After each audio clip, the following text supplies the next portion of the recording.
On the line.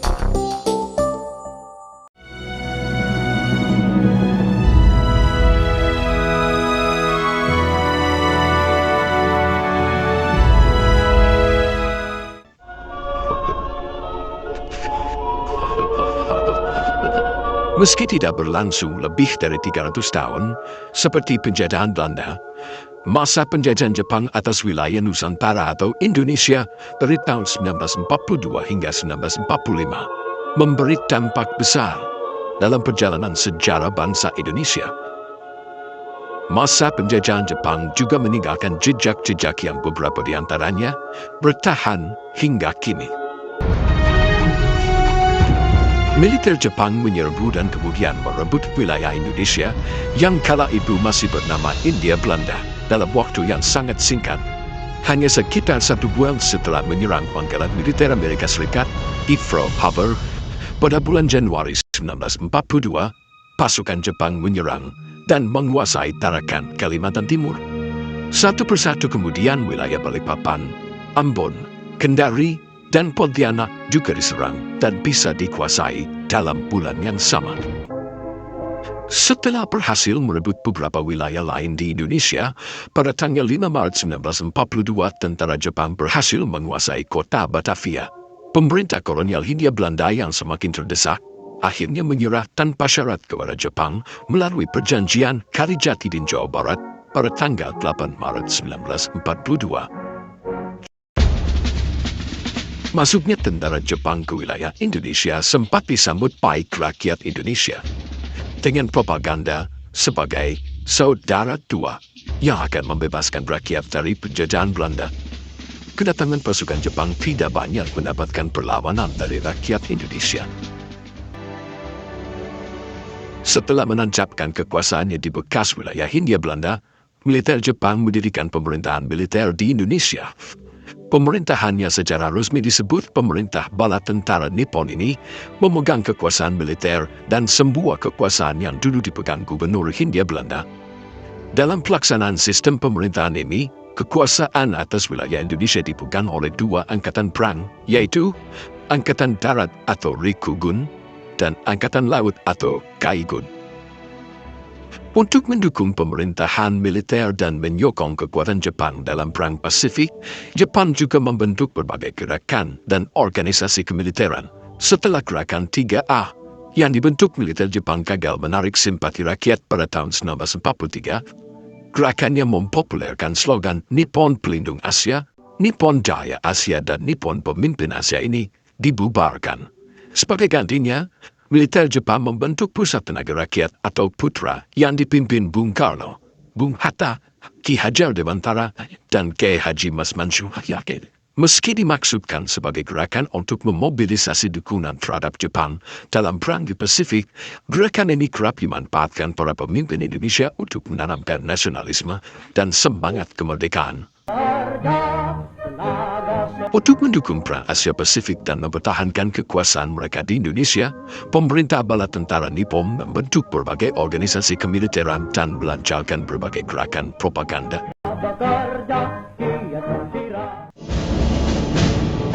Selama menduduki wilayah Indonesia, militer Jepang benar-benar memaksimalkan eksploitasi sumber daya alam dan pendayagunaan sumber daya manusia yang ada di Indonesia untuk mendukung mereka dalam Perang Pasifik dan mempertahankan kekuasaan militer Jepang di Indonesia. Guna mendukung kekuatan pasukan mereka dalam Perang Pasifik, Jepang membentuk Kesatuan Heiho. Sementara untuk kepentingan pertahanan, mereka membentuk pasukan pembela tanah air atau PETA. Para anggota Heiho dan PETA ini direkrut dari para pemuda Indonesia yang kemudian mendapat latihan kemiliteran dari pasukan Jepang. Semasa penjajahan Jepang, nyaris semua jenis pekerjaan dan kegiatan diarahkan untuk kepentingan mendukung Jepang dalam Perang Asia Timur Raya. Dunia pers dan kesenian, misalnya, diarahkan pemerintah bala tentara Nippon untuk menjadi alat propaganda.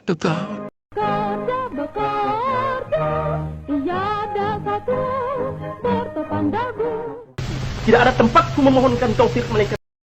Jepang juga mengadakan acara keagamaan semisal pengajian untuk menyisipkan pesan-pesan propaganda mendukung Jepang dalam perang Asia Pasifik. Inilah hendaknya di pihak Nippon untuk menegakkan kemakmuran bersama di Asia Timur Raya yang bilang gemilang. Hiduplah Dai Nippon, hiduplah. Untuk menarik dukungan, pemerintahan militer Jepang juga berupaya mengambil hati rakyat Indonesia dengan mengeluarkan beberapa kebijakan populer seperti mendukung penggunaan bahasa Indonesia, mendorong penghancuran simbol-simbol kolonialisme Belanda, hingga mendukung berdirinya organisasi kemasyarakatan keagamaan. Namun, sejalan dengan tujuan Jepang menguasai wilayah Indonesia semasa penjajahan Jepang, hampir semua kegiatan ekonomi masyarakat juga dieksploitasi untuk kepentingan militer, terutama demi mendukung pasukan Jepang di Perang Pasifik.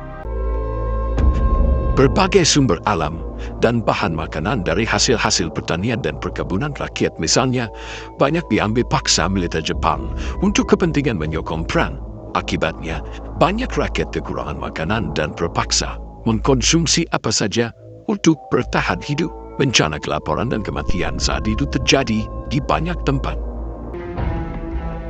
Selain perampasan hasil pertanian dan harta benda lain yang membuat hidup rakyat sengsara, militer Jepang juga memaksa sebagian rakyat Indonesia menjadi pekerja paksa atau promusha. Banyak pemuda atau laki-laki dewasa Indonesia diambil dari keluarga mereka dan dikirim menjadi romusha hingga ke Burma untuk mengerjakan pembangunan dan berbagai pekerjaan berat lain dalam kondisi yang sangat buruk. Akibatnya, ribuan orang meninggal atau hilang akibat dipaksa menjadi romusha. Selama masa penjajahan Jepang, perbudakan paksa terhadap perempuan juga banyak terjadi. Banyak perempuan Indonesia dijadikan wanita penghibur atau yugun yanfu bagi tentara-tentara Jepang. Akibat berbagai kekejaman militer Jepang ini, hanya dalam hitungan bulan, pandangan rakyat Indonesia terhadap pemerintah bala tentara Nippon yang semula positif berubah menjadi negatif. Kebencian terhadap tentara Jepang kala itu juga timbul di mana-mana.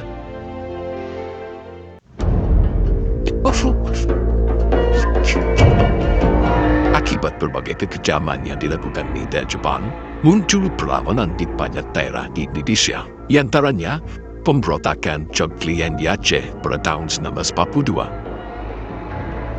Pemberontakan rakyat Singaparna Tasikmalaya Jawa Barat yang dipimpin Kiai Haji Zainal Mustafa pada tahun 1943. Pemberontakan Teguh Hamid di Aceh pada tahun 1944 hingga pemberontakan pasukan peta yang dipimpin Supriyadi di Blitar, Jawa Timur pada tanggal 29 Februari 1945 dan pemberontakan pasukan peta yang pecah di Kumir, Cilacap pada bulan April 1945. Selama kekuasaan Jepang, berbagai bentuk perlawanan bawah tanah juga terjadi.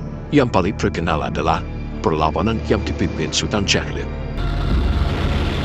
Berbagai bentuk kekejaman yang terjadi pada masa penjajahan Jepang di Indonesia baru berakhir setelah militer Jepang kalah dalam Perang Pasifik melawan pasukan Sekutu dan kemudian Indonesia mendeklarasikan kemerdekaan pada 17 Agustus 1945. Kami, bangsa Indonesia, dengan ini menyatakan kemerdekaan Indonesia.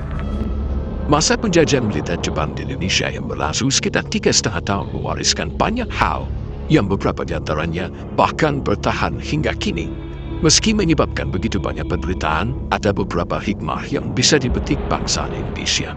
Beberapa di antaranya adalah diperbolehkannya bahasa Indonesia menjadi bahasa komunikasi nasional hingga bahasa Indonesia bisa mengukuhkan diri sebagai bahasa nasional kita yang mulia itu.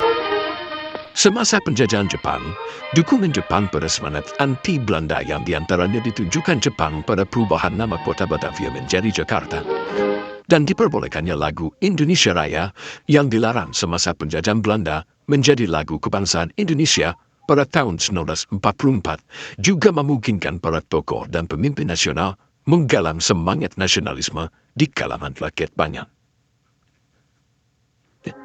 Tindakan militer Jepang yang mendekati para pemimpin nasional seperti Soekarno dan Hatta agar mau membantu Jepang memobilisasi rakyat Indonesia juga ikut mengukuhkan posisi keduanya sebagai pemimpin nasional.